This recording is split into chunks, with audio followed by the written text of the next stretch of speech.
Bonjour. Dans ce chapitre 30 de Shmuel Aleph, nous sommes au moment où d'un côté, Shaoul, dans la vallée de Israël, sur le mont Gilboa, avec ses soldats, sait que, comme le lui a dit Shmuel dans l'apparition qui s'est opérée par le travail de la nécromancienne, sait qu'il va perdre la bataille et mourir demain. De l'autre côté, nous avons vu au chapitre précédent, au chapitre 29, que David est rejeté par les Philistins malgré le parti pris favorable de Achish, le roi de Gath.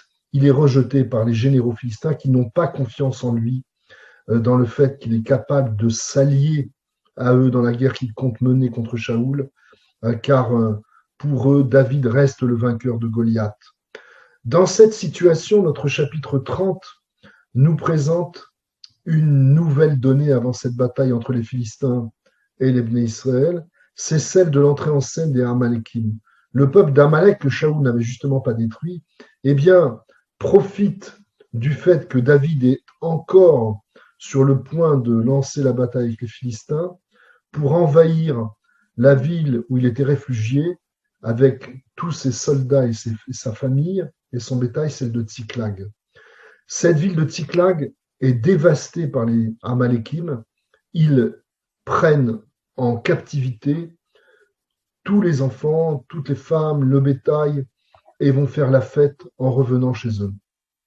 Et là, David, qui entre guillemets par miracle a été écarté du fait de se lancer dans la bataille avec les Philistins par l'hostilité des généraux philistins, est contraint de rentrer à Tsiklag. Et là, il constate la désolation en arrivant. Plus personne, tout a été rasé. David réagit en décidant de lancer la guerre. Avant, il s'assure qu'il doit le faire auprès d'Éviatar et des Urim Vetumim. Ça lui est confirmé, tu gagneras cette guerre contre Amalek, tu gagneras celle que n'avait pas gagnée Shaoul en quelque sorte. Eh bien, David se lance dans cette guerre et très rapidement, en une nuit, il met en pièces les Amalékim, récupère l'intégralité des prisonniers, hommes, femmes, enfants, même si dans ce combat, les 600 soldats de David ne se sont pas lancés dans la bataille, puisque nous dit ce chapitre 30 qu'une partie est restée en retrait, 200 soldats harassés par les incessantes batailles qu'ils ont dû livrer jusque-là. Voilà pour l'histoire que nous dit ce chapitre 30. Ce chapitre 30 termine en nous disant que David revient, après avoir vaincu Amalek, revient à Tsiklag avec l'intégralité donc de toutes les personnes qui avaient été en captivité. Dans le processus de cette bataille, et c'est peut-être là que je m'arrêterai un instant, on voit là David sous un autre jour, sous le jour de à la fois le moment de la défaite, au moment où il constate la désolation à Tsiklag, et le moment de la victoire. Et savoir gérer la défaite et la victoire, alors que des tensions de tous les côtés apparaissent, garder sa générosité, sa mansuétude, eh bien c'est ce que ce chapitre atteste de David, et je vous en donne quelques exemples. Au chapitre, donc au verset 1, on nous rappelait que le Amaleki Pashtu el Negev el Tsiklag, donc ils attaquent Tsiklag, eh bien ça n'empêche pas de voir David au verset 6, Vaït Hazek David Badonai Elohav, David, alors qu'il constate que tout est désolation, il est renforcé dans sa foi en Dieu. Verset 11, Vaïntsaïou Ish Mitzri Basadeh, un miracle se produit et David est conscient que les victoires ne se tiennent pas uniquement par la force, mais par aussi la volonté divine. Un jeune Égyptien captif tombe entre les mains de David et de son armée. Il a fui le camp des Amalékim. Il a été rejeté et conforme à leur cruauté, les Amalékim l'ont rejeté parce qu'il était malade. Et il va guider David et ses soldats jusqu'au campement des Amalékim. Donc, David n'élimine pas ce jeune Égyptien, mais au contraire le nourrit, s'occupe de lui. Il est dans la mansuétude. Un peu plus loin, verset 18, on nous dit que une fois que David a sauvé toute sa famille, tous ses fidèles, Vayatzel David et Kol Asher Lakro Amalek, Ve'et Sheten Nashavitsil David, il a procédé dans ce sauvetage selon un ordre digne d'un chef. Il a d'abord sauvé tout le monde et à la fin, il a récupéré ses femmes, Achinoam et Avigail. Il s'est occupé de lui en dernier.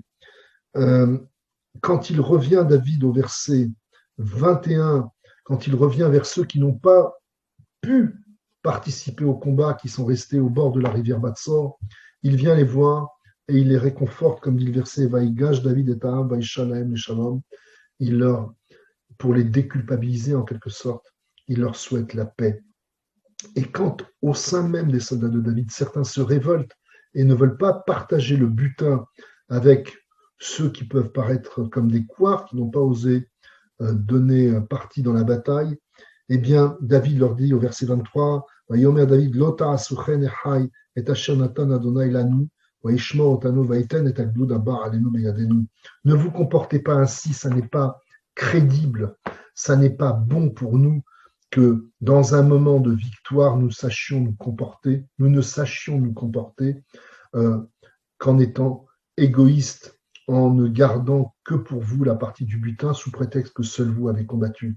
Non, ces gens qui étaient à l'arrière, qui étaient à l'arrière du campement en quelque sorte, ont été aussi utiles et ne peuvent pas être écartés du butin que nous avons pris. Au point que nous dit le verset 25, David l'a instauré comme loi en Israël.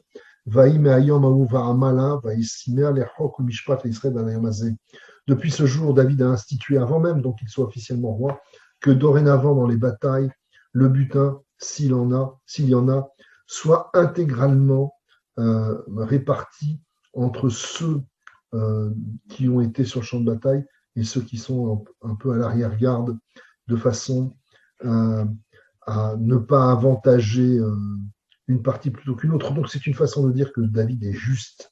Il sait que la bataille n'est pas que le fruit de son action, mais aussi le fait que Dieu l'a accompagné. Et ce comportement généreux de David, digne dans la victoire comme dans la défaite, le prépare aux yeux des hommes comme aux yeux de Dieu à être réellement le prochain roi d'Israël. Merci et à demain.